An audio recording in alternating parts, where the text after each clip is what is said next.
TGVSL और chemical space की company, इसका पुराना नाम मैं आपको बता दूं कि Shri Rayalaseema alkalies and allied chemicals limited है। TGVSL इसका BSE का स्क्रिप्ट कोड है। यहां पर देखिए ये स्टॉक हमने चुना है, केमिकल स्पेस की कंपनी है और क्लोरीन, कास्टिक सोडा और कैस्टर डेरिवेटिव्स बनाने के कारोबार में, और कंपनी का कारोबार बेहद मजबूत नजर आता है क्योंकि 25 से ज्यादा देशों में कंपनी एक्सपोर्ट करती है और करीब देखें तो 90% जो टोटल बिजनेस है वो एक्सपोर्ट के थ्रू आता है। अब सीधे इस पर आते हैं कि ये स्टॉक आगे आने वाले समय में आपको बेहतरीन रिटर्न क्यों देगा। देखिए चुनौतीपूर्ण समय में है, ऐसे में भी अगर आप देखें तो कंपनी का जो उत्पादन है की केमिकल्स में वो बढ़ता हुआ नजर आया है और पिछले साल अगर आप देखेंगे तो कंपनी ने करीब 90 करोड़ का केपेक्स भी किया था। इसका आगे जाके क्षमता विस्तार में एक फायदा देखने को मिलेगा।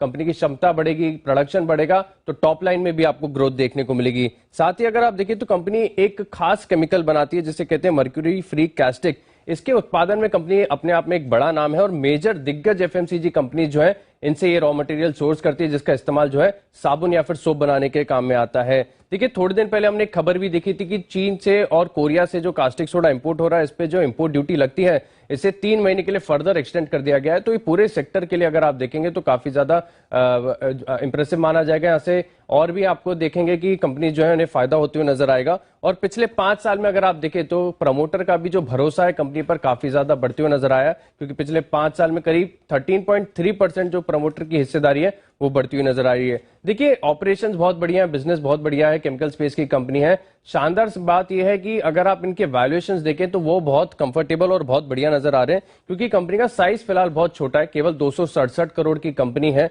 और मौजूदा भाव से अगर आप देखें तो बुक वैल्यू दुगनी है। 25 की कल की क्लोजिंग है, बुक वैल्यू 50 की है यानी दुगनी बुक वैल्यू है। 0.3 डेट टू इक्विटी है जो कि बहुत कंफर्टेबल और करीब 70 करोड़ की तो नकदी भी है कंपनी के पास, फ्री अवेलेबल 70 करोड़ है। 0.3 का मार्केट कैप टू सेल्स है और इतना बेहतरीन फंडामेंटल वाला स्टॉक्स आपको सिर्फ 7 के पी पर मिल रहा है। ऐसे ये देखकर यही लग रहा है अनिल जी की स्टॉक आगे आने वाले समय में एक मल्टी बैगर साबित होगा।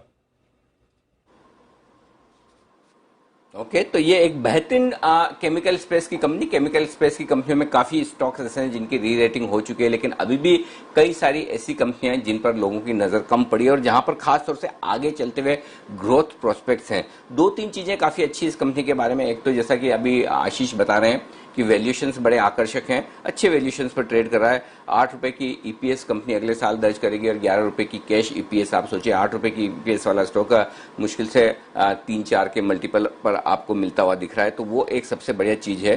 और दूसरी बात है कि इन्होंने जो एक्सपांशन किया है उसके लिए इन्होंने कर्ज भी लिया है और उसका फायदा अब इस कंपनी को मिलने की तैयारी में। एक और बढ़िया चीज जो है कि प्रोमोटर्स लगातार जो स्टेक बढ़ा रहे हैं उससे बड़ा कॉन्फिडेंस आता है। पिछले 3 सालों में 13% के आसपास की प्रोमोटर्स की स्टेक बढ़ी है, तो 50% से बढ़ाकर 63% पर लेकर आए। तो प्रमोटर्स अगर कॉन्फिडेंट हैं तो फिर और आपको क्या चाहिए। दूसरी वो एक बढ़िया चीज है, अगली 2-3 साल रेवेन्यू विजिबिलिटी बड़ी स्ट्रांग है क्योंकि एक्सपांशन प्लान किया है, तो एक्सपांशन प्लान किया इन्होंने और उसके चलते इसका बड़ा फायदा मिलेगा। 90 करोड़ का एक्सपांशन प्लान इस कंपनी ने किया है, तो कम से कम 5 रुपए की EPS जितनी तो इनकी अब फिक्स रेवेन्यू एक तरह से होगी, तो स्ट्रॉन्ग रेवेन्यू विजिबिलिटी आपके लिए बन जाती है। बाकी तो बुक वैल्यू और उस सब लिहाज से आप देखेंगे तो स्टॉक आपको अच्छे दामों पर, और बहुत पुरानी कंपनी है तो कहीं कोई कंपनी के गवर्नेंस को लेकर भी इस तरह के कोई इशू नहीं है। तो ये सारी चीजें हैं केमिकल स्पेस की जो अननोन कंपनियां हैं जहां पर डीप वैल्यू है। अब मार्केट उस तरफ बढ़ रहा है, पहले लार्ज कैप, फिर मिड कैप, फिर स्मॉल कैप की तरफ जा रहा है। तो ये एक कंपनी है जहां पर फंडामेंटल्स बेहद मजबूत है जैसा आशीष बता रहे हैं। तो ये है वो स्टॉक। नाम थोड़ा मुश्किल है, मुझे भी बड़ा मुश्किल से समझ में आया, पर लेकिन इसको पहले वो श्री रायलसीमा के नाम से जाना जाता था और वो स्टॉक है जो TGV SRAAC, ये सिर्फ BSE लिस्टेड स्टॉक है। तो ये है आशीष की तरफ से मालामाल वीकली की आज की बेहतरीन